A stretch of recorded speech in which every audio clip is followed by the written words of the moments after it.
Hello, everyone. I'm Captain Logan, and look, it's Austin, the Day Ghost. And today we're going to tell you how we felt about an independent little superhero movie. And I'm not saying that facetiously. This really is a little superhero movie that just came out in the last, 2 or 3 weeks, Austin, called Samaritan, which was Something like that. released on Amazon Prime and was originally supposed to go in the theater. And this was another kind of compromised COVID project, and also somewhat compromised because it got finished in the middle of yet another of these big company buyouts that's happening. So this was an MGM Yeah. movie. Amazon bought MGM, ended up not putting it in the theater, but they're more merciful to a thing like this than Zaslav was with Batgirl, and instead of just scrapping it entirely when they didn't think that they could make any money in the box office with it, they decided to go ahead and put it on Amazon and let people see it if they wanted to. That's because if you buy MGM, you have to accept anything they have. Because I don't really know what MGM has at this point. It's like Rocky, um, the first Child's Play. Yeah, that's true. Yeah, not a, what else does MGM have? That's not. Well, because MGM sold off a lot of their stuff like a long Yeah. time ago. Well, I can't So really. Did Amazon get Bond out of that, or did MGM get rid of Bond, yes, or no. So I thought they Bond is got weird. Bond. They have Bond, but MGM is like a mid studio, like a middle studio between Eon and now Amazon. So it's like MGM doesn't get to decide what Bond does. They just put it out. It's so weird. You'd think that with more of this consolidation happening, things would feel simpler, but they No, it's don't. more confusing. It's getting a lot more confusing. Anyway, welcome Well, I everybody. was Thanks for. laughing. Oh, yeah. No, you're good. Thanks for watching live if you're here in the moment. Thanks for watching after the fact. Feel free, live commenters, to let us know what you think about this movie as we go along. We're going to do a real quick non-spoiler section, and then we'll talk spoilers about this. This is one of those movies that has kind of a twist, and so I feel like we probably should weigh in on that at the very least in a spoiler section. We won't make this like a full-on spoiler cast or anything. This movie stars Sylvester Stallone and a cast of some other folks, one of which I have seen in things and nobody else that I recognized. Yeah, yeah, pretty much. And I think we had that with different people because you said Oh, okay, interesting. the reason Austin wanted to watch this, but let me back things up for a second because I think we have to answer the question of why in the world are we doing this? Yeah, I feel like we were faster on this one than we were for Thor. I think so. Well, that was for various reasons. I think I was on hiatus when that movie came out. I was on the fence about whether I was going to bother to go see it. No bones about it. If this movie was released in the theater, we would not be doing a review of it right now. I wouldn't have bothered to actually go out and pay money to see this. But it was on Amazon. I have a subscription to that. I was somewhat morbidly curious because it's Stallone, and I like Stallone. It's short. It's only an hour 40 minutes. I figured I could work that in. It's a superhero movie, and there's not very many of those left for the rest of the year. And of course, that's kind of our bread and butter on the channel. So I don't know. I thought 15 people might care about this. Us being a primarily superhero channel before we're anything else, even though we do a lot of other things here.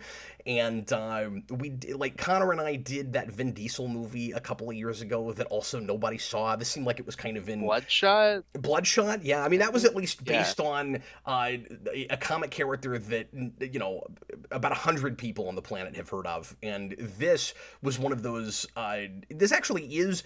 It's technically sort of based on a comic, but it's one of those comics, but not really. It's one of those comics that was It's like put out Kingsman. by say it again. It's like Kingsman.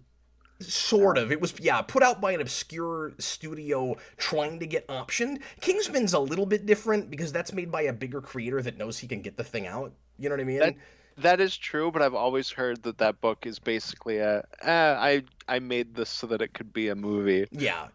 So Yeah, and that's exactly the situation that this is. There are entire little, and I can't think of any off the top of my head. Maybe Aspen is one. I hesitate saying which ones, but there are at least a couple of little comic studios you've probably never heard of that make comics regularly and pretend like they're putting them out for people to read them that like almost nobody buys, just trying to get them optioned by some company in Hollywood to adapt to films.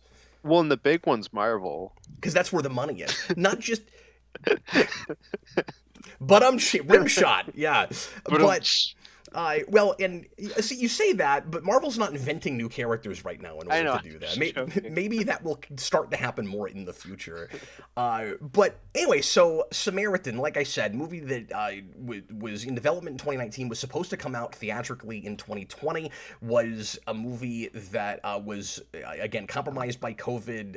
The production of it stopped, and I think there are um, a lot of issues with the movie that you might be able to attribute to COVID, or we might be being too kind to it when we do that. It's really hard to say what this movie looks like if COVID doesn't happen. Like, how much did it affect production value? How much did it compromise script or even performances and things?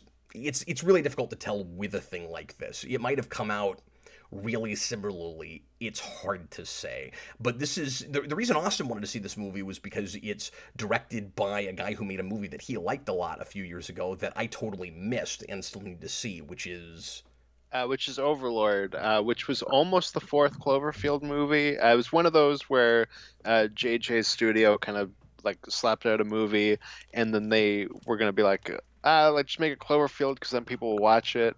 But then, of course, Cloverfield Paradox was a disaster, and they had to yeah. dump it to Netflix. So it was decided not to do that, and there is also like a path they could have gone there because that's what. Quiet Places as well. That was also written to be a Cloverfield movie. I didn't know that. And yeah, there's a few just like little movies like that that were almost Cloverfield movies. But anyways, Overlord's That great. sounds like Everyone a good should April watch Fool's Day it. video where you get on camera and you just claim a whole bunch of things were supposed to be Cloverfield movies. Like, yeah, and Chronicle, that was a Yeah, Cloverfield movie. Toy And Story 4. There's like a whole bunch of them. remember Nightcrawler? That was a Cloverfield movie for a My minute. dad thought that that was an X-Men spinoff. Sure, well, yeah, of course he did. Sure. Yeah. Um, but yeah, that movie's great. Everybody should watch it. It bombed, so Overlord did. yeah. Which is funny because in the circles we run in, I hear people still talking about that. It's kind of acclaimed. Like I actually It thought that it did was like an okay. instant cult classic, I think, from the Wow. people that watched it. Yeah, I didn't know it bombed. That would explain Yeah, why that director winds up with a thing like this, I guess. Like if that didn't do well. yeah, no, exactly. And not even speaking to my enjoyment of the movie or anything, but just to say the way I've been Overlord has been described to me, this in production value has to be a step down from that. Oh, it's a giant step down. What is his name? Julius Avery, I think. Julius Avery, that's his name, Yeah. yeah. And this Uh, is written by someone named Bragi Schutt, who does not have a don't Wikipedia recognize. page, and this might be that person's only credit. Oh, okay. Which, not to show my hand too much, but that maybe shows a little bit in the script. To Hmm. be brutally honest about that part of it. But anyway, so real quick before we get into synopsis, I was and again, I imagine that a lot of people of the 15 people that will bother to watch this video won't have seen this movie. So again, we'll kind of run down whether we think it's worth even bothering with, and then for the few of you that maybe did see it, we'll talk a little bit in the way of spoilers. But I did want to say real quick that the besides Stallone, the actors that each of us were familiar with are probably different because I felt like I recognized the villain in this. And I think sometimes he's really good and sometimes he's way too hammy and over the top. But he seemed like a real actor and he seemed like somebody I've seen in something, but I can't put my finger on what, if anything. And I looked at his credits and nothing I've seen. Yeah. So I Yeah, guess not. I guess he's in Game of Thrones? yeah. I was gonna say that's probably his big role. He's also the main villain in Overlord, and he's a lot better of a villain in that movie. So you think he's getting typecast, or do you think that director just likes working with that actor? I assume it's just it likes working with that director because they're very two different characters. Like that, the guy in that movie, it is like a hammier performance, but he's like a Nazi general. Like Do you it's know how to very pronounce different. his name? Because that's No, just I can't remember what his name is off the top of my head. I'd have to it's look it up. Let's see. it's Pilo Asback. I'm just not sure how to pronounce his last name. Zaslav? It's not that. It's the Asback effect. Yeah. Here, let's see.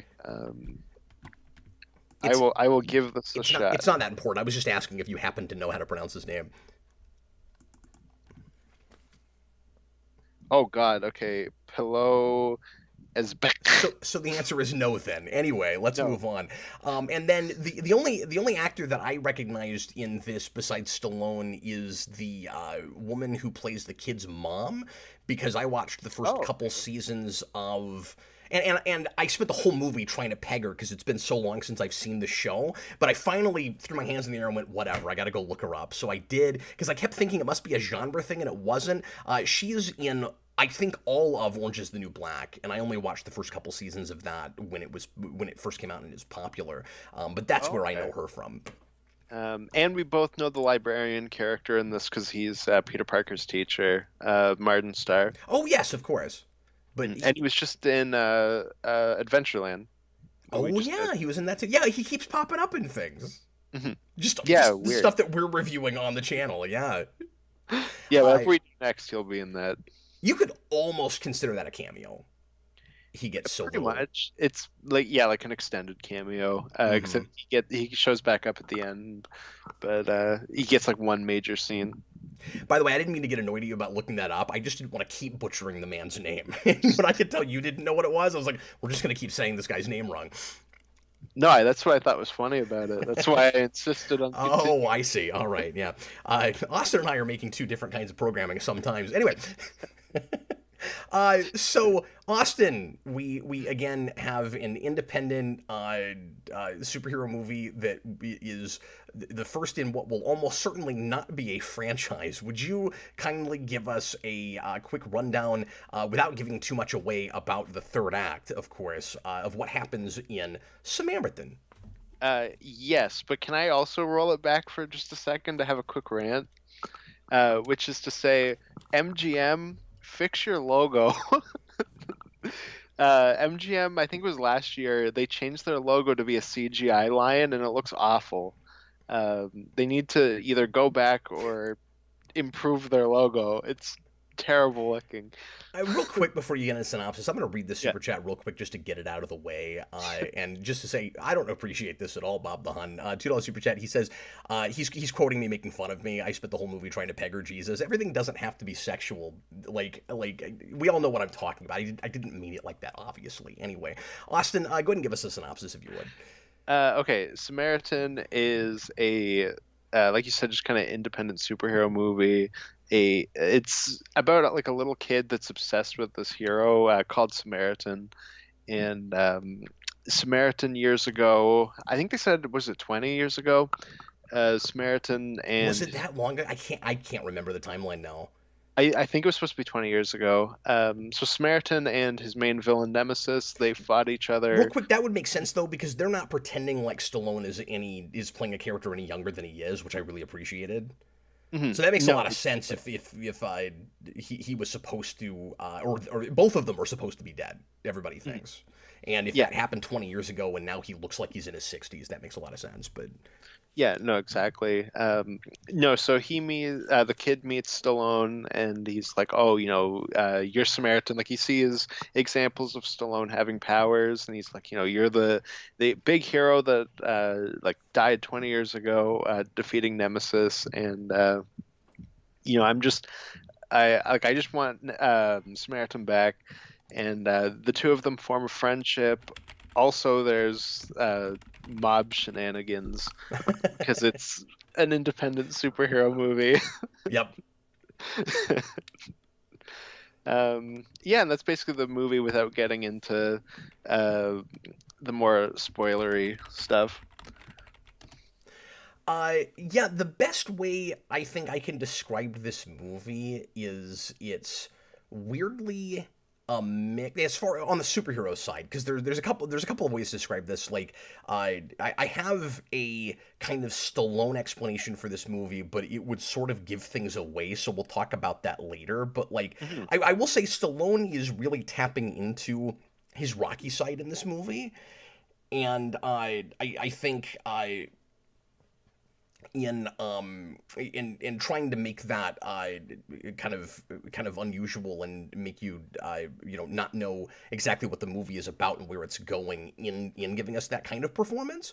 But it's funny that this movie is uh, partly made by his company, Balboa Productions, because it's like it's got Balboa, the name Balboa on it, and then immediately he's in a hoodie, like wandering around, hoping nobody will notice him. And then when he meets up with a kid, he starts like giving him life advice and doing the kind of mentor thing that he does with like I was reminded of like Little Marie in the first Rocky movie. Like he's doing that whole thing where he's got like his words of wisdom and all of that. So like he's kind of doing what if Rocky was a superhero. Hmm. Yeah, there's an element of both Rocky and Rambo, like of his two big major roles, to kind of make, he kind of meets them in the middle for this character, just in terms of how he plays it. Yeah, I think so too. That's sort of what I was going to say, but we'll talk about that more a little bit later. But also on the superhero side, it is very strangely, in my mind, a mix between Hancock and Dark Knight Rises. Yeah, so this is like a big hodgepodge of everything, right? Like it's some, Well, the villains are out of The Crow. yeah. The entire movie is Rambo Last Blood. um, Which I didn't which see. And and no, Austin and I bring a lot of. He and I have talked about this a little bit already. We bring lots of different things to this because I've never seen the Rambo movies. Austin's never seen The Crow. yeah, no, exactly. No one will agree with me because everyone hates Last Blood, but for me, Last Blood was a movie where I went, okay, I like Stallone in this. Everything around him isn't very good, and it feels like it would be a lot better if he had actually directed it. And this, it's like that, but he should have at least taken a pass at the script Bob the Hunt with said this two movie. movies that should have always been connected. I think he means with Hancock and Dark Knight Rises. Yeah, Oh, those of really course. those really go together. Those are two things that should have always been connected. Unless he means Rocky and um, Rambo, which would be Rambo. very strange to try to find a way to connect those because then you'd have the same actor having to play two characters that meet up. But I guess there's no. I've never seen those. I don't know if there's any reason they couldn't be in the same universe.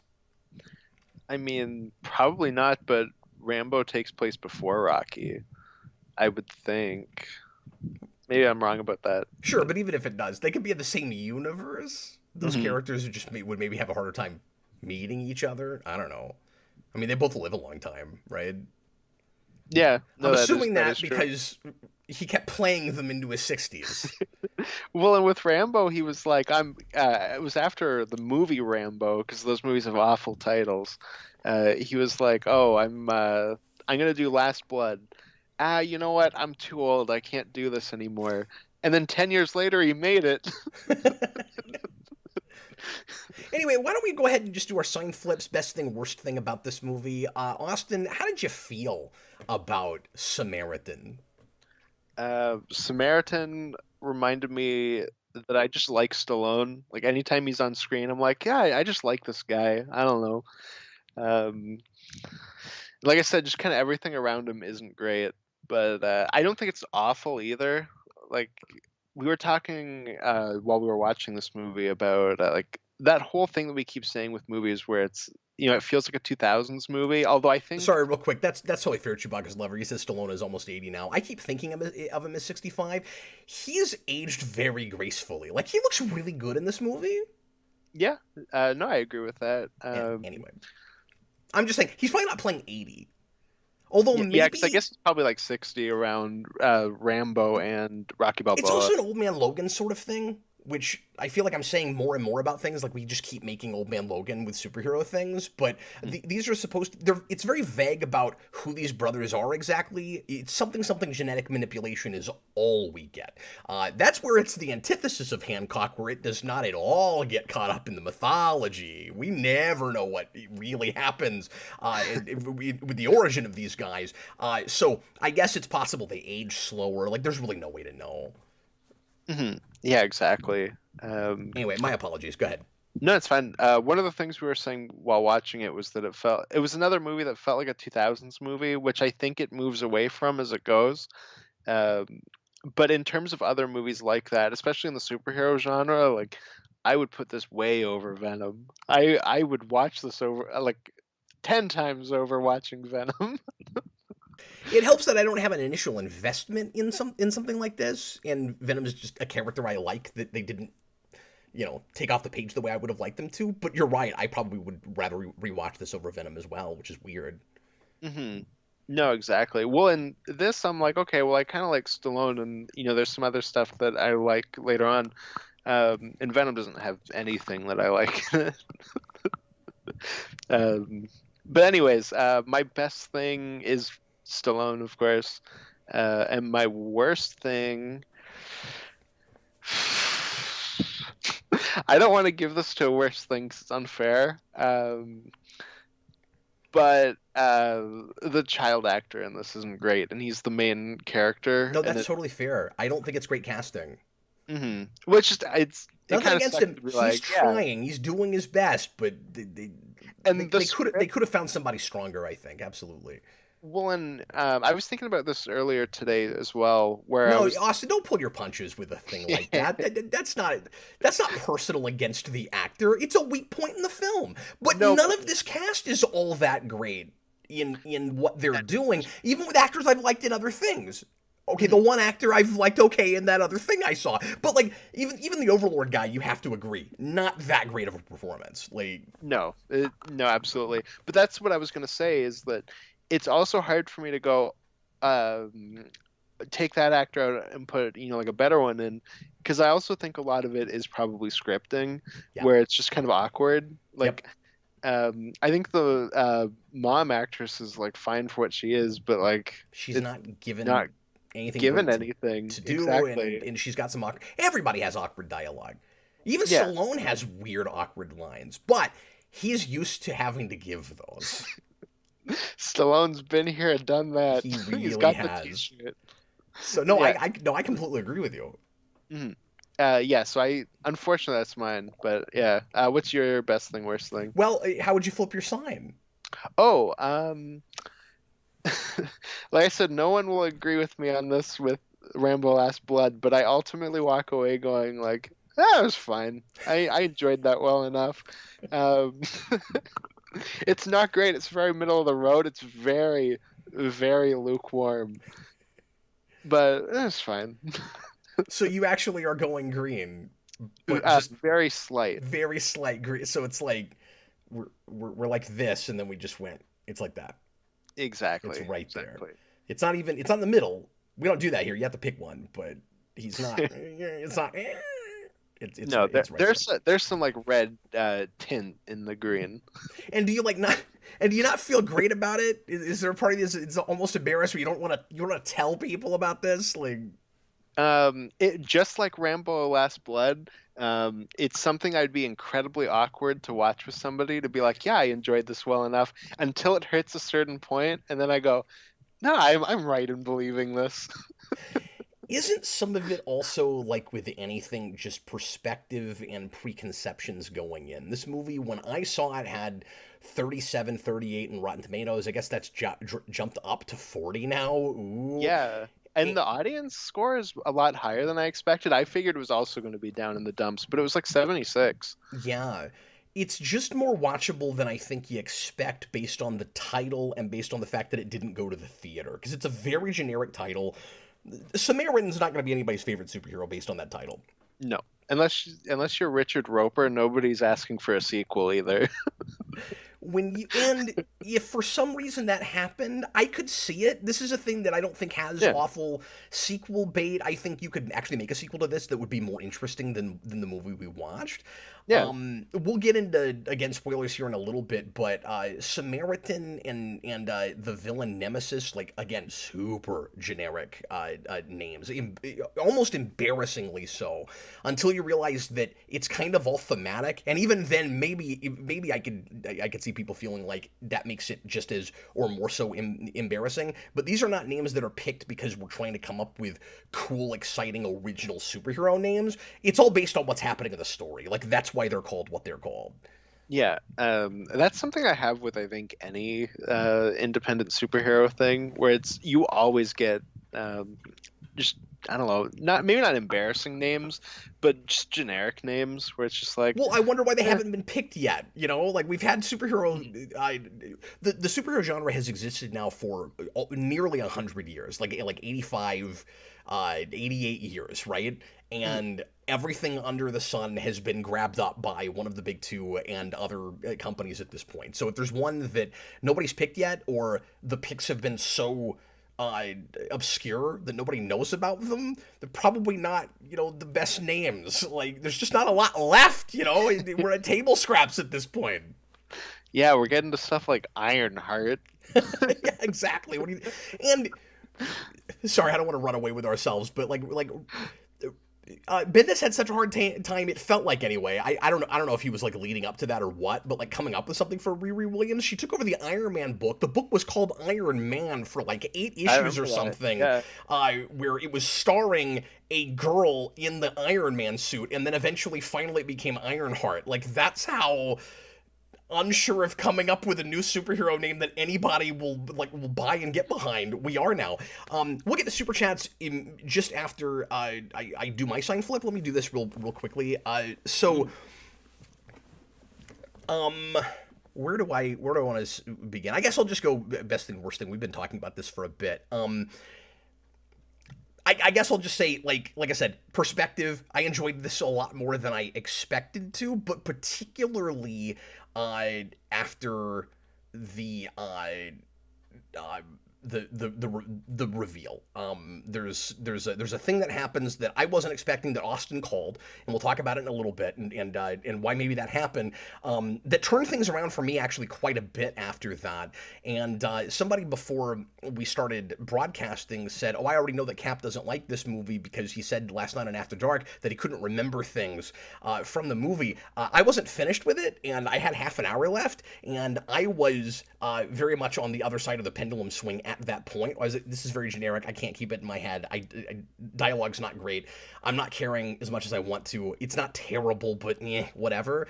And then it surprised me a little bit in that last half hour. But anyway, I think I agree with Austin straight up about best thing, worst thing. So I'll try to come up with like secondary ones. Like best thing absolutely is Stallone with this, but I guess the secondary best thing I'll give it is I like the attempt at actually kind of going to a place that we really haven't with a lot of superhero movies before, which was pretty impressive. Hmm. It's almost like it's trying to read generic on purpose, so it will shock you when it carved some new ground. Well, especially because, and we both had this, just looking at it, you expect, like, oh, it's one of those new Bruce Willis movies. Oh, it's one of those 8 billion Liam Neeson movies that comes out a year. Like, Yeah, you look at it and you go, okay, like, they just, they have a Mad Lib at this point, and they just keep pumping these out. And it's surprisingly a little better than that. it is a little better That, than that, and that it they're actually feels like over a Stallone little wants to be bit. there, and he gets enough screen time. I got worried because he's not there much in the first 20 minutes, but there's reasons for that, and yeah, it kind of feels like the whole movie is about the kid at first, that he's the main protagonist, and I think I would argue dual protagonist by the end of the movie. I think it's both of them, I think so too. which I wasn't expecting. I really appreciated that. So I'm gonna give it, and it's so weird that I'm saying this because I thought I was watching a really cookie cutter kind of framework through this whole movie, and then it turned out not to be quite that. These days you almost can't even say subverted expectations, but it did for me, which is weird because you called it. Yeah, I thought it was a little too foreshadowed, but They telegraphed the reveal too much.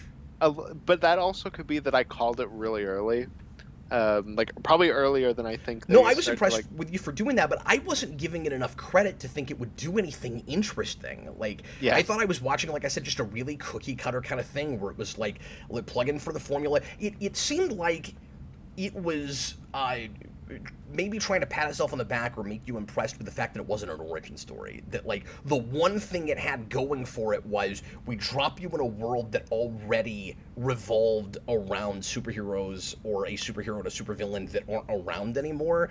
Go, and I did from the beginning kind of appreciate that. But I mean, I've seen that before too, like with something like Hancock, where it's like, okay, you're going to places that not a lot of things are doing, but I have seen this before. And when you get to the end, it's legitimately a thing I don't know if I've really seen, or at least not much. Mm-hmm. So that's kind of cool. Worst thing has got to be, well, okay. I'm gonna give you two more things over what Austin said. It's got to be production value. Well, no, I'll give it to writing over production value because I thought there was a charm to the cheapness of this movie. And I thought that it was really consistent in the cheapness of it. You know what I mean? Like, it seemed like it wasn't trying to. This is gonna sound really weird. We said it felt pretty early 2000s. It's not trying to. It's kind of throwbacky, and I think it gets away with its throwbackiness. Like, it's not trying to be. Too modern in the sense of going like, we hope you don't notice our not so great CGI. It's just really consistent where if this was released in, especially if it was a TV movie, if this was released in 99, 2000, you'd accept everything that's in it. It's really consistent in its production value. It's just not what... It's clearly frustrated about it. It wants to be better than it is. Like, it doesn't have very good stunt choreography. There's a lot of Stallone picking up a guy and throwing him on the ground, and he just kind of writhes for a second, and then he picks him up again and throws him back on the ground. Like, that's what passes for choreography in this movie. Yeah. No, and because of that, it makes Stallone feel old, because it feels like there's not really much he can do when you're in action scenes, because it's not well choreographed. But Overlord, I think, is a really good 80s action throwback, but not in the way that we typically do it. Like, it just has that feel to it. While I feel like this kind of blends that 90s, 2000s superhero movie with that 80s action thing to kind of make like a weird throwback to both simultaneously. And it sort of works. Yeah, because this at the same time as being like... I don't know, Steel or whatever 90s superhero movie. It's also RoboCop. Like, it's kind of hitting both places. It's RoboCop and it's Judge Dredd. Yeah, it's very Judge Dredd. Both because Stallone's in it, and just because it seems like it's kind of on that level for production, like and writing and stuff too. Mm-hmm. And I don't hate that movie either, even though it's disappointing if you're a Judge Dredd person, and I get why it bombed and stuff, but. Is it okay to go, this is a movie that's not very good, but I kind of enjoyed it despite itself? Like this is one of those. I'm having very much that was what Stallone and Schwarzenegger did. Besides their like big classic stuff, a lot of their stuff's just kind of like, this isn't actually good, but it's really enjoyable. Like, I like it. Yeah, this is schlock. I do wish the writing was a bit better. Absolutely, because there is a solid framework. That's what's so weird about it. I rarely say this where I'm like I say concept over execution a lot, but this is like story structure over execution, or like somebody broke a story here that is really solid, and then the guy just didn't know how to write it. Mm-hmm. And that's kind of unfortunate. And so I don't know if I could even say it's quite like good trash, because it is really schlocky and it's so close to being good trash. So but it's also like it's Hitman. I mean, I'm very much in a Hitman place with it.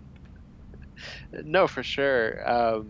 But I think I also just kind of respect trying to get somewhere as opposed to something like a Shang-Chi, which doesn't. It's like, okay, we're here. That's all we gotta be. What's weird about it is it doesn't feel obligatory. No. I feel like this is a thing that's going to exist regardless of whether or not we try. So like, you know what I really expected after I saw the negative reviews for this? And by the way, there's lots of things that I've liked that have gotten 38, 40% on Rotten Tomatoes. So like, that 40% to me looks a lot like 50%.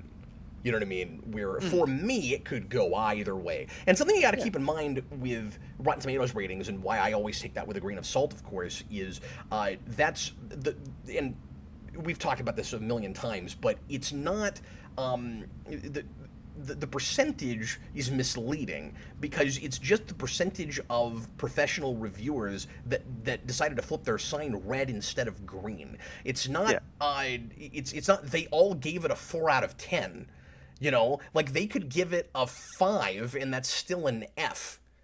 Yeah. You see what I'm saying? So, like, Yeah. I imagine that a good percentage of that 60% that flipped their sign red might have been as on the fence as we are, where it's like, I mean, it's not good enough to go green, but like, it didn't make me want to yank my teeth out. Yeah, it's your kind of like 4 or 5 out of 10.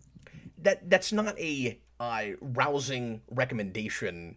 Obviously, like I get that. So this isn't me going, you know, oh, you've got to see it because I'm going like it's fine. You don't have to see this movie. Like you really don't. You're not missing much. But I miss movies like this. No, I and will say. mhm. There's a charm to this. We don't make movies like this anymore, or at least not a lot. And it did feel like somebody wanted to make. They just didn't really know what they were doing in the writing department. It's kind of similar to the thing I said about the Pentaveret, the new Mike Myers show, which is that it's like a very middling um, comedy movie from like the 90s that we don't make anymore, stretched out to be a TV show, so it's, way worse. But it's like kind of like, like it's fine. Because that at least this Uh, isn't a commitment. Now, could you imagine like 8 episodes of this? Because I wouldn't watch that. yeah, and it's that type of like, sometimes you need that kind of like, oh, it's fine. Um, Yeah, material. Not everything is like a masterpiece. Sometimes you're like, I can watch like a 5 out of 10 movie I right like now. variety, man. hmm Yeah, You know, exactly. we live in a really polarizing world now. It's nice to have a thing where I'm just like, yeah, I can watch this. You know, it's.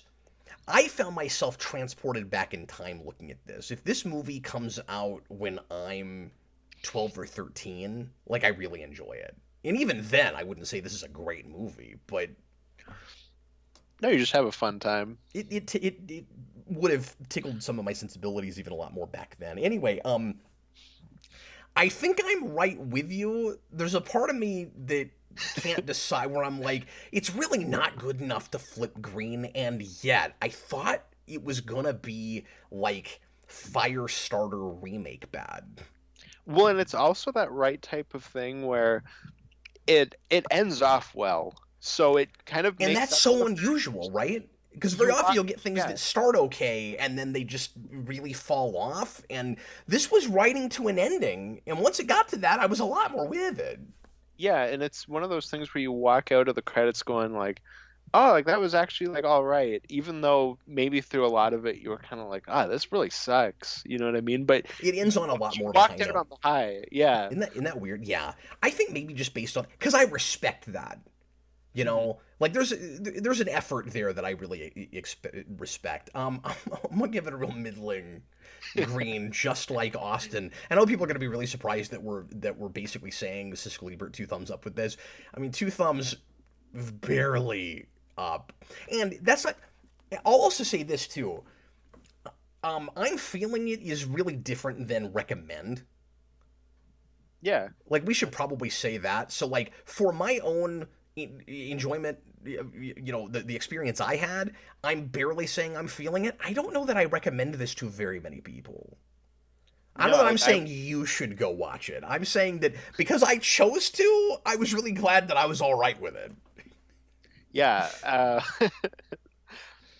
I recommend it to people who are like me and will like this sort of thing. Yeah. If you like Rambo Last Blood, you'll probably, or at least if you have any enjoyment out of that, like I did, then you'll be fine. Okay, let's go ahead and read some of these super chats, and I'm going to say spoiler section now.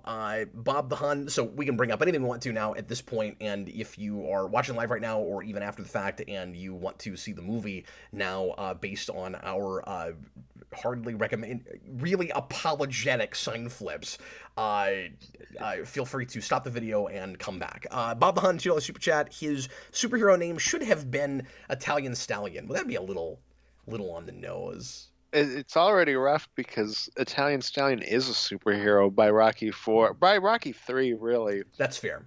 by the time you get to Rocky 4, their punches are nuclear strikes. Like they're hardcore. No, his opponent in Rocky Four is why can't I think of his name right now? Spain. It's help me out. Drago? Drago. Drago. The first three times I saw that movie, I thought he was genetically engineered. I mean, he might as well be. Yeah. The way Yeah. they film that with him, like they're doing the tests and he's hitting bags at like 1,800 miles an hour or whatever it is. Like, seems like he was genetically engineered to be a tank. And then I'm like, If he was a Terminator, you wouldn't question it in that movie. no. And then I'm like, how in the world? And not just because it opens with a scene with a robot, but I found myself at the end of that movie going, how in the world is Rocky getting hit by this guy and not immediately dying? I saw what he could do to bags. Like, Mhm. Yeah, no, exactly. didn't make But any sense. and just the sound effect they use for punches by like 3 and 4. It's, it's crazy. And that's weird because we've actually talked about this movie now because of Mm. the director's cut that came out last year That is true, and the or this Rocky year, whatever movies it was. are on our list. Oh yeah, we're gonna try to do commentaries on those. Yeah, because we talked about doing that when we did the Rocky 4 director's cut. We have too many things that we want to do.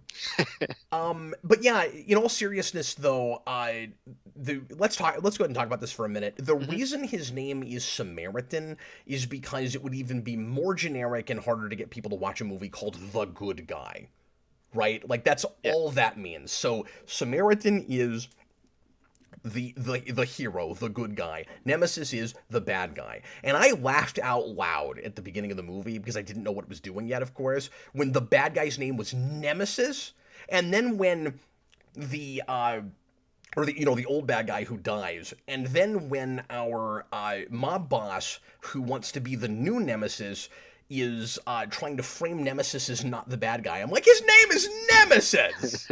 Like, he called himself Nemesis, and then the whole point of the movie is the world trying to simplify things like a comic book, and that the world is not a comic book, even though we're looking at a world that kind of looks like a comic book, which was a juxtaposition I think I appreciate, honestly. Like, it's a pretty heightened thing. It is very comic booky. It's trying to get away with characters acting really theatrical and over the top, and yet the point it's trying to make at the end is and it does come out and spell this in dialogue with Stallone, of course, but the point is everybody is not good or bad. Everyone has both of those things in them, and so the world framed them, and I guess they framed themselves because of what they called themselves as, I'm the good guy, you're the bad guy, and each of them had some of the other in them. I wish we knew anything at all about Samaritan, because, like, I don't know what bad he had in him. I see what good Nemesis has in him, I guess, but I also don't know exactly what his, ideology, philosophy, reason for being the bad guy was. It's all in the background, and I like some of that vagueness as far as the mythology goes, Austin. I don't really need to know all of the answers, but I do think it was a little bit of a missed opportunity not to flesh out, not to develop who the guy was before he decided to start acting more heroic. Yeah, no, I can see where you're coming from because I liked that it was vague and that we didn't feel the need to be bogged down in it, but we could have gotten into it like at all. The twist, of course, is that Samaritan, again, total spoilers, is not Stallone, and that the reason Stallone was insisting he was not Samaritan is because, in fact, he was Nemesis.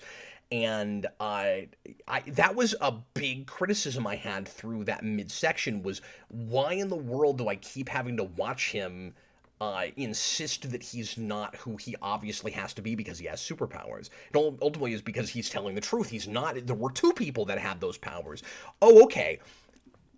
Austin called this. He sends me a message half an hour into the movie, and he goes, "There's gonna be a big twist, isn't there?" I bet they say, "Oh, he was Nemesis the whole time," and of course I didn't tell him. And then he gets to that, and he was like, "Yep, I was right." Austin, I think one of the reasons I didn't pick up on it is because we're so vague about the hero and the villain and what they're capable of that I misunderstood the whole thing. I thought Samaritan had powers and Nemesis didn't. Oh, okay. And that's why Nemesis needed the hammer. Yes, and so it would have never Okay. occurred to me that that Stallone was anything but Samaritan because he's got super strength and he's taken bullets. Hmm. Okay, no, that is fair. But on a Uh, second viewing, I'm sure there's a line at the beginning that makes that really clear because there is that mention that they're both genetically engineered or whatever, and so I was just I missed it. I had to watch this in like 7 or 8 little sittings throughout the day, so that was part of it too, as I kept interrupting myself. So yeah. No, I think it's they're both basically exactly like evenly matched, and then he makes his hammer so that he has like the edge over him, and that's what that whole thing is. But no, I'm trying to remember the exact moment where I kind of realized that. that also makes you think about Steel a little bit too, because he's got a hammer. Yeah, no, the when we open it, it's the shot of the hammer. I was like, oh, it's just steel. It does kind of subvert the Thor thing, considering how popular that is, of course, right now. And when this is made, they have to be thinking that a little bit, right? Where it's like your bad guy has the hammer, so obviously it's not like a you're worthy of the hammer thing. But then the guy that we think is the worthy altruistic superhero was the guy that wielded that hammer. I like that. Might be reading too much into it, but I like that. Yeah, they probably weren't thinking too much about Thor, but at the same time, Stallone is a better Thor in this movie than MCU Thor at this point. But I can't see a hammer and a superhero thing at this point made now and not think about Thor. That's fair. I think just because of how it looks, I went to Steel first and then didn't really think about Thor. Well, it's But definitely that kind of a hammer. yeah, because that's what type of hammer it is. Yeah. Um, oh, I mean, I guess he does put the hammer down and retire. I had lots of questions throughout the movie and was surprised by how many of them were answered. There are things like, why in the world does he not still have his hammer if he survived all of that? Oh, he tried to give everything up and he just walked away from it. Okay. Like, Yeah, exactly. And I do like, there's like small little character stuff. Like I like that he collects Samaritan stuff now. In that it's that thing where you're kind of building like, oh, is he Samaritan? That's where you think it's going, and he goes, no, like I'm just a fan. And I do like that. yeah, that's cool, Yeah, isn't it? Because he's guilty that he killed his brother, and he's trying to live exactly. up to that and road to redemption and be his brother. So I think everything he says is true, right? Yeah. I don't think he's No, lying about anything. When he says I'm a fan, it's like he wishes he could be that. He's kind of trying to be that guy now. But he also but he doesn't really want to be a superhero because he doesn't think he also has that line where he's like, I can't save anybody because he doesn't think he's worthy of it because he was yeah, 'cause the he's the bad bad guy. guy. Yeah. No, There's exactly. stuff there. Yeah. No, there's like genuinely some stuff that somebody thought about in this movie, and neither of us expected that. Yeah. And even early on, when Stallone starts interacting with the kid, I was like, oh, he doesn't want to be here. Like, I think like a scene into it. And then as I went and I kind of picked up on what he was doing and figured out what the twist was, I was like, oh no, like he's being very deliberate in the Yeah. way that he's The acting. character didn't want to be there. Exactly.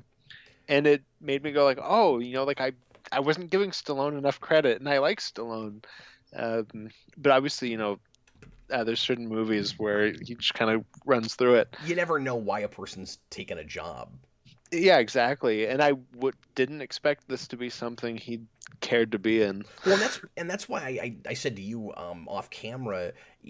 At first it felt like, what if Rocky Balboa was a superhero, and then it turns out that he's actually maybe kind of playing both uh, Rocky and Rambo, where it's like, what if you were looking at Rambo the whole time, but you thought he was Rocky? It was like it's Rambo trying to be Rocky. That's kind of what to watch is like.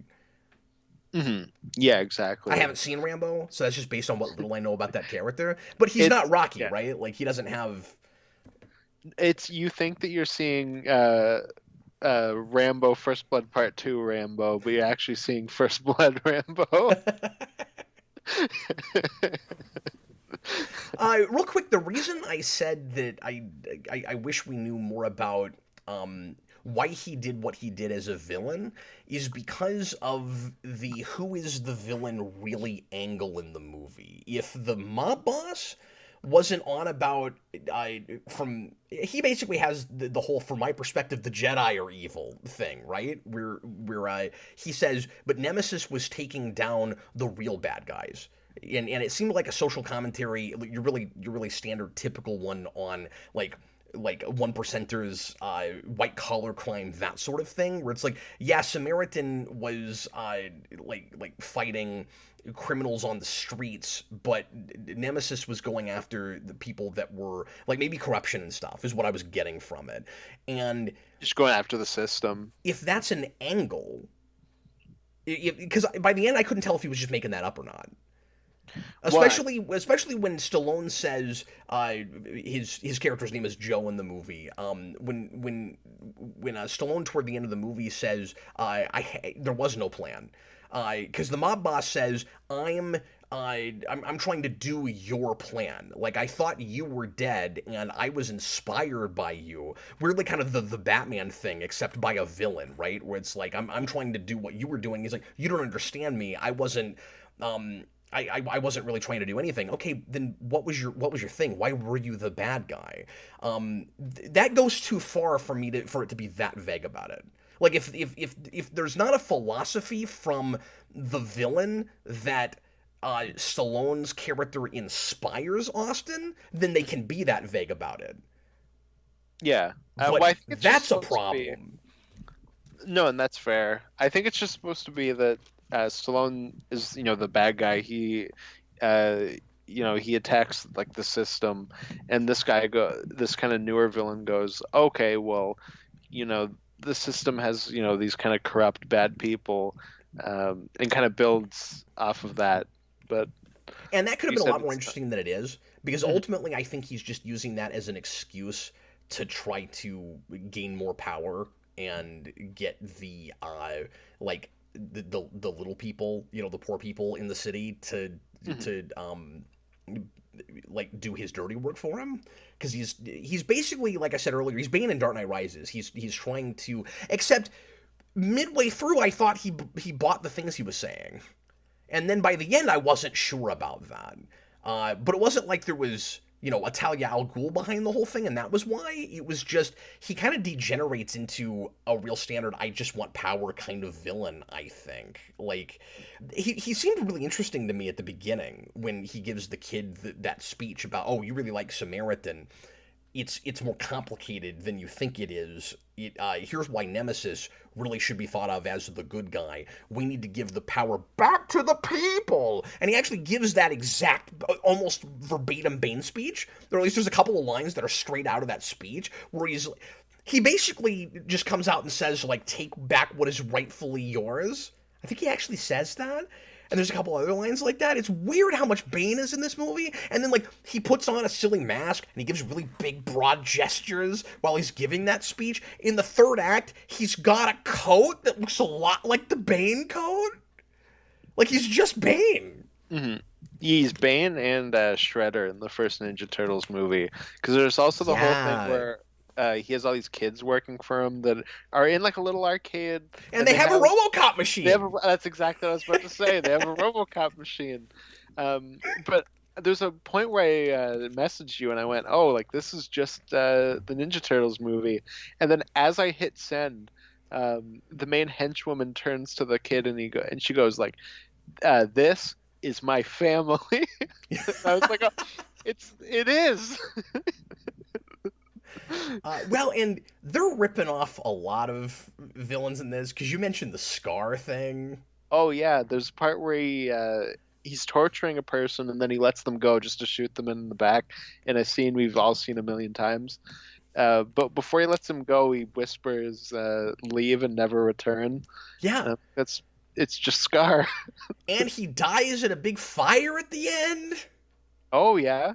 That's like true. Scar. And when he lands, he gets eaten by a bunch of children that were working for him. No, that didn't happen. But his nemesis, the Stallone, does toss him from a high place. Like that happens, and In that scene where he shoots the guy in the back, he's also got the Bane philosophy because he says, always give them hope. Because he tells the guy, like, if you cooperate with us, we'll let you go. And then the guy tells him everything he wants to know, and then he gets up and then he shoots in the back and he says, always give them hope. I'm like, he's Bane! Yep. Yeah, pretty much. He's Bane, except he doesn't have a stupid voice. He does when he puts the mask on. But it's not stupid in the same way. He doesn't sound like a Muppet. Well, I can understand what he's saying. But anyway, Tom Chu Yeah. on Super Chat.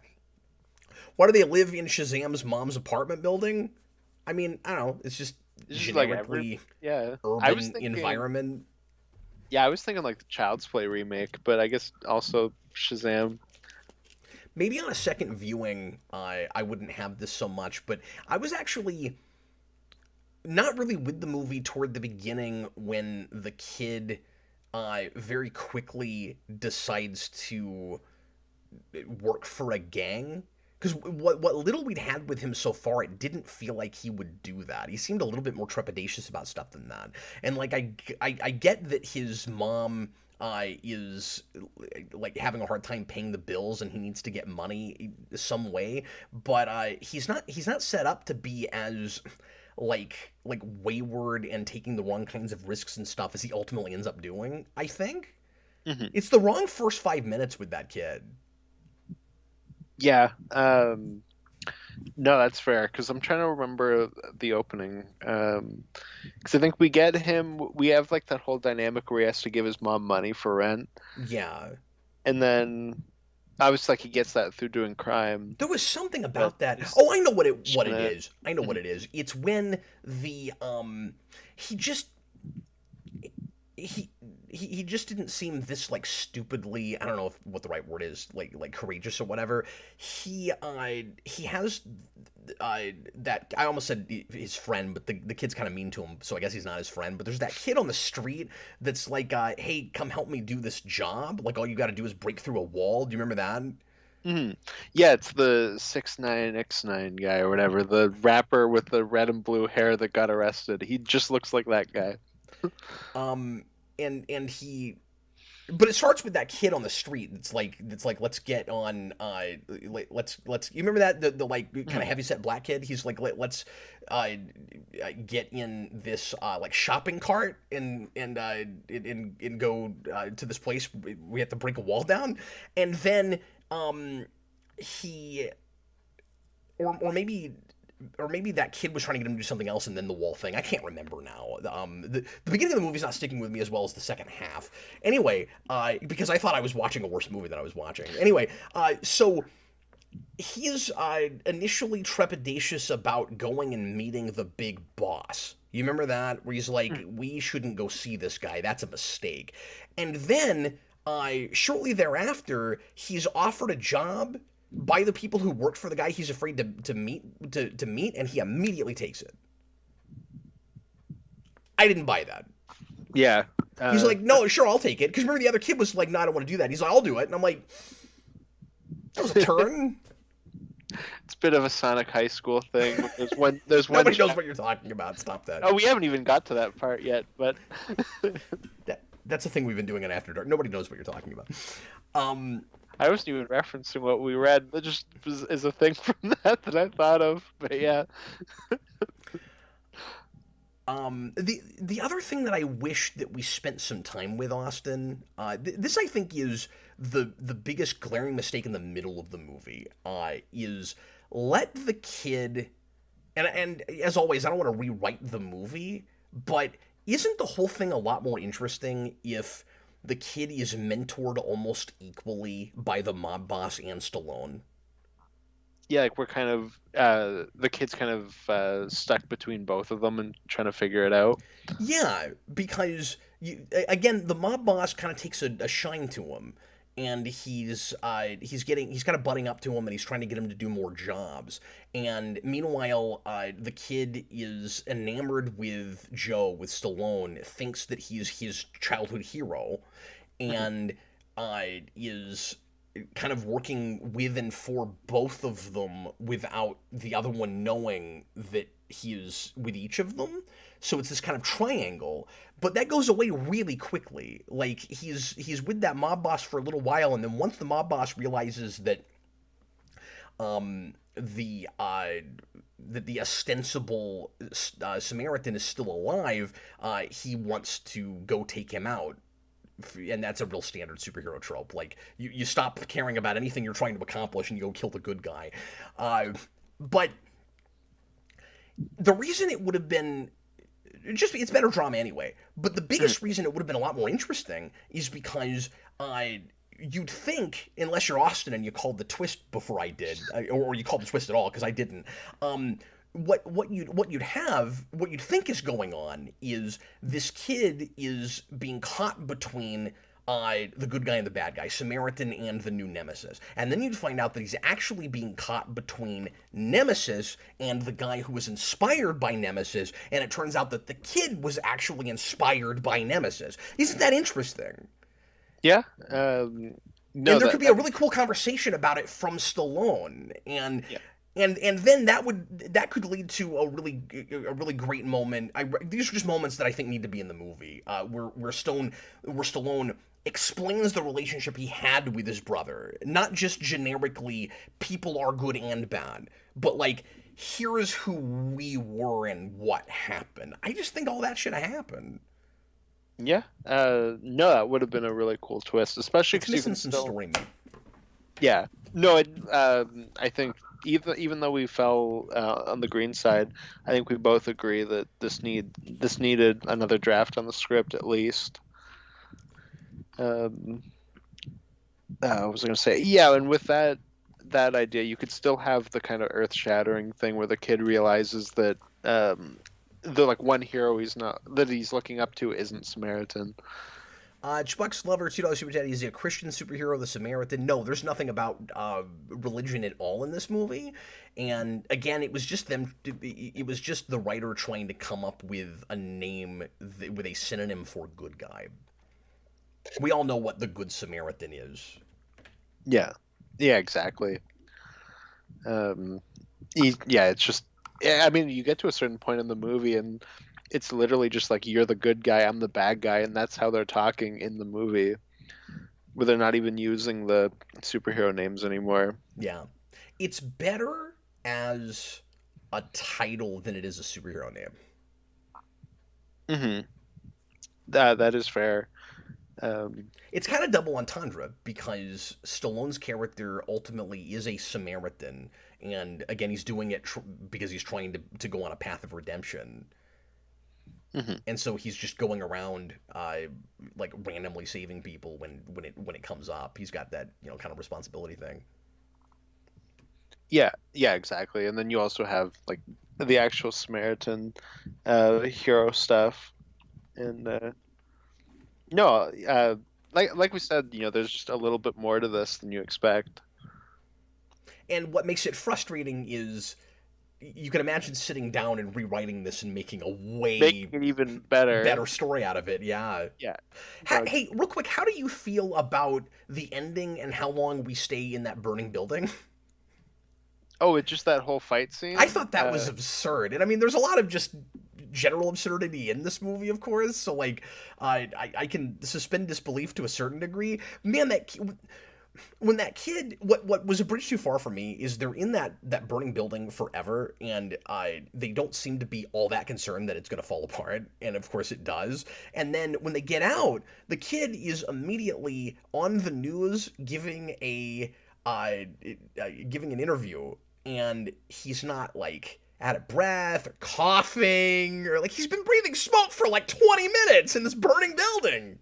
Mm-hmm. No, smoke works in this world the way glass works in superhero movies, where Iron Man can like shoot glass shards at people, Batman can blow up like a big glass dome that's over people, and like just do anything. Oh, also, what do you think of Stallone's Nemesis's supervillain weakness in this? Because I thought it was a very Shyamalan move. Oh, it was really funny. The second it came out, I was like, "What?" That's where they're trying too hard. We're like, here are the Um, rules for our superhero. They got to come up with something we haven't seen before. And again, why haven't we seen it? Because it's weird. yeah, but I don't know. It's amusing. It gave me the visual of Stallone having a fridge just full of ice cream that he just sits on his couch and eats. Imagine if we'd had that for Ghost Rider, where there's a reveal where it turns out the reason that he eats jelly beans is because that keeps him out of hell or something. Like, Yeah, if you replaced, or if you just replaced the jelly beans with ice cream, and like it's because his skull always wants to burst into flames. he has to eat So ice cream so that his skull doesn't go on fire. yeah, and he's just like, oh, I got like flame head. I don't know In this, the idea opposite of brain freeze. Flamehead. And this, the idea is Stallone gets overheated. Hmm. Yeah, it's when he gets hurt, his body starts to overheat, and then if it overheats too much, his heart will explode. Yeah. I was going to say heart attack, but you're right. He's not risking a heart attack. He's risking his heart exploding. Yeah, he straight up says that his heart will explode. Bob the Hunt $2 super chat. So they ripped off Megamind, same plot? No, I wouldn't agree with that. It's That's the same plot if you're not following Megamind. Like if you're following the Lois Lane character, or no, not even that. I don't know. I haven't seen Megamind in like 10 years, but it's you're not because with Megamind you know the twist from the start. yeah. You know. And also, it's like two characters that are like raised by the opposite like parents that you'd think they'd be raised by if memory serves with that. And in this, we just don't know the background. Well, and they're both brothers, so they'd have the same upbringing, I would think. Yeah. But I'm saying but that's different from Yeah. Megamind. Yeah, no, I agree. I don't think there's like ways in which they're similar, certainly, but I don't think they're that close. Yeah, I can see why you would think of that. But again, it seems like a melting pot of superhero stuff before it seems like we took this one thing and ripped it off and then, went in a slightly different direction with it, which I do appreciate it for. Hmm. Yeah, I absolutely. keep coming back to Hancock because I think that is a weirdly deeply flawed movie that, like, the first half I'm real with it and kind of appreciating it as a yet another kind of modern take on Superman and like the urban superhero who wants to be left alone but can't help but save people because ultimately he really does care, and this has that washed out superhero thing also, or at least you think it does until you find out that you're looking at the bad guy, but that's way better written than this. Like the dialogue's better. It's still not great, but it's probably two or three rungs above this. But then Yeah, this I watched has that once as a kid, and I was like, "This sucks. I'm never watching this again," and I've never gone back to it. but then like I want to say that's the better of these movies, but ultimately I don't think it is, or I almost want to blend them somehow because that is like its own sequel, and it has the second half that doesn't belong with the first half that gets again real wrapped up in a bizarre mythology that is somehow stranger than the ice cream thing in this, and Well, I just next thing's just funny. Yeah. it was really weird to watch a thing that felt like Hancock at first and then stuck a landing. But how do you not get in the air but stick your landing? Hmm. Like that's what Yeah, this it's not movie crazy. does. It never gets in the air, but it sticks its landing. No, it's like if you're rolling on the ground and you somehow stuck the landing. I don't know how that worked, but I you guess did it. basically Superman himself has to come pick you up out of, off the ground, throw you in the air, and then you ultimately stick your landing. Like somehow it got up there. Yeah, yeah, exactly. You hit Anyway, you rolled into a curb, and then it like gave you enough leverage to kind of lift up. anything else you want to bring up about this? We're already past an hour somehow. Uh, no, I mean we talked about the big thing. Yeah. After that, I don't know. It's like it's just kind of fun action, and like I said, it's not well choreographed, and you can really tell that Stallone's old because of it. It's not Um, good, but we liked it to some degree, is what we're yeah, saying. yeah, exactly, exactly. I will watch this over like a Shang-Chi. But I think Was story or wise we did a good job of laying out what actually does kind of work in this and what's unique about it. hmm Yeah, no, exactly. No, I feel like we got everything. Stallone's got some honest to god pathos.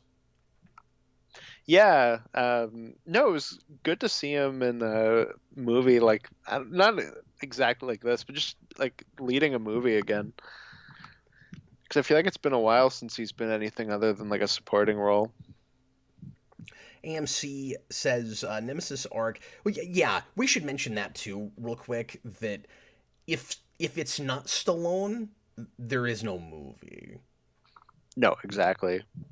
Like even with what kind of That's the works on big the thing that page, works. I just wouldn't have been with it enough. So I would be even more saying, okay, on paper I can kind of see what might have worked with this, but you wouldn't have enough redeeming factors to get you through the experience. Yeah, it would be like that Request movie we did. It was like Boy Wonder or whatever. It'd be something Yeah, like that, right? yeah. But this Stallone and this kid do not have the rapport that the movie is desperately trying. Like what it wants to create is uh, T1 or T800 and John Connor in T2, and it doesn't have that kid. Like Yeah, they tried to cast that kid. They do not have that kid. it's Last Blood has this as well, where Rambo like lives on a farm and he's got this old woman that helps out on his farm, and then she has a daughter that Rambo is like cool with. It's weird that they don't just make her his daughter, but anyways, Well, so and he's then it got would like a make it okay for him to break the law. yeah, no, exactly. But he's got like this rapport with this woman, and they have no chemistry. And the woman who play like the actress in it's terrible.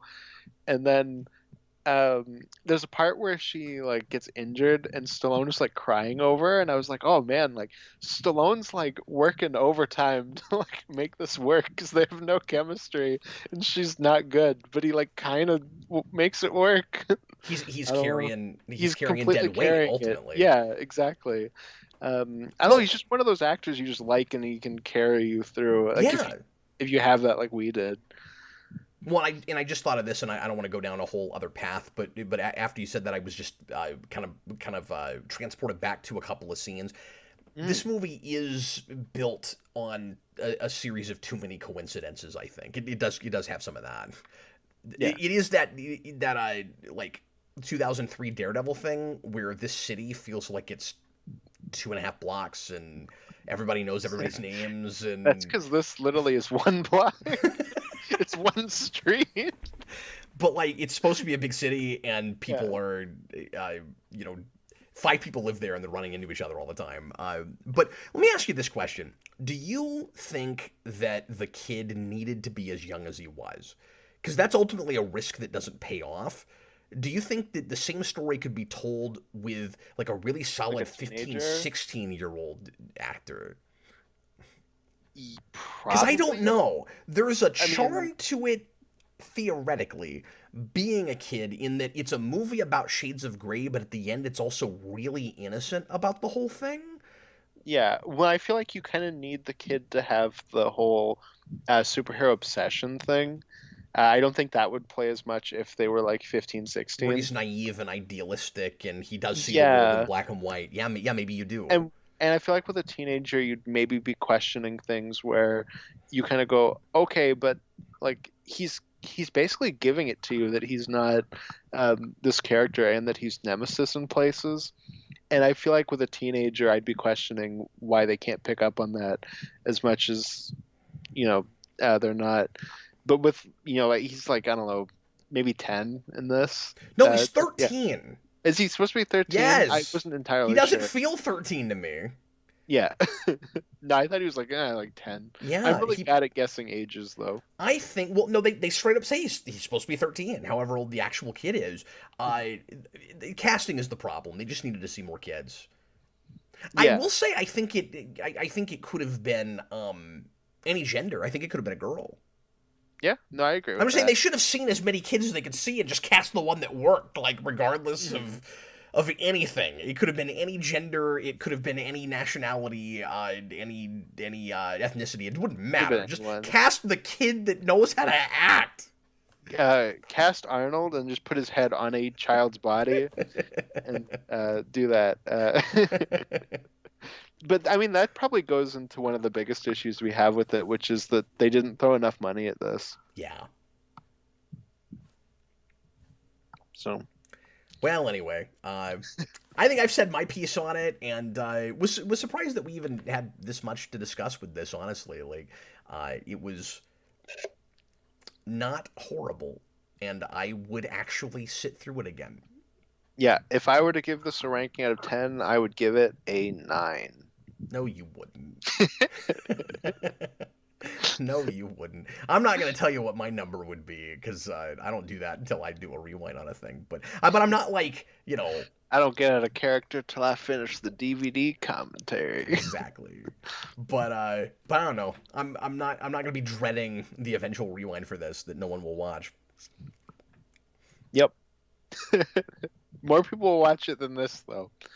Yeah, maybe so. Anyway, thanks a lot for watching, everybody. I hope you enjoyed our discussion and review. And if you're watching after the fact, leave a comment and tell us if you saw this movie, what you thought of it, and if you think that we're out of our gourd for even looking at the green side of this while we're talking about this movie. And we'll be back with you next week with lots more stuff here on Geekvolution. I'm going to try to get the Guardians of the Galaxy 2 rewind done for Monday. I'm busy with my kids over the weekend because my wife's out of town, so I won't have as much time as I usually do to prepare. But I'm gonna try. So everybody, try to be cool about it if I end up having to wait a week. But I'm gonna try to get that out for Monday. So anyway, thanks a lot for watching, everybody. We'll see you again real soon. I was Captain Logan, and this was in Austin. Thanks a lot for watching this. No, I was this interested review. to see it for all the reasons we discussed at the start. We'll see you later, folks. I was Captain Logan. This was Austin the Day Ghost, and we'll see you next week. See ya, everybody.